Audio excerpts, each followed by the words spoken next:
बात हम पकी सैया के भेजो में लिकेज बा सखी रे सखी कहत बानी बात हम पकी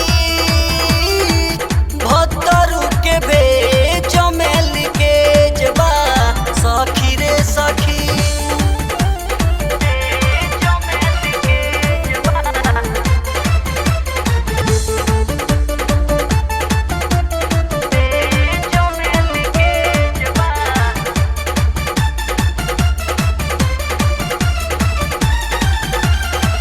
भादो के धान जैसे झरेला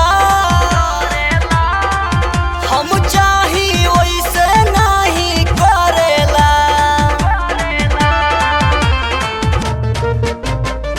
भादो के धान जैसे झरेला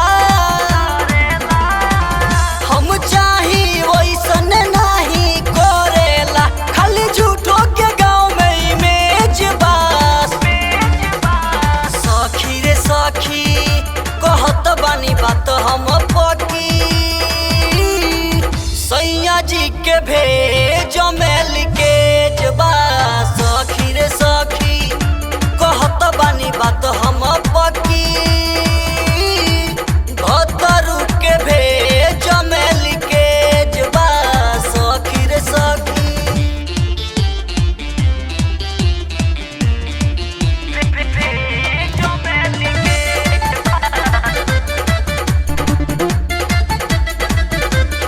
Presented by Famous Music. खाला पतंजलि के खूब बूटी हो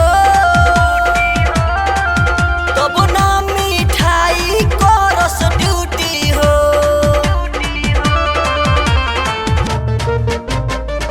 खाला पतंजलि के खूब बूटी हो तब ना मिठाई को रस ड्यूटी हो। सतबी के बिहारी ही तेज बा सखी रे सखी कहत बानी बात हम पकी सैया जी के भेजो में लिख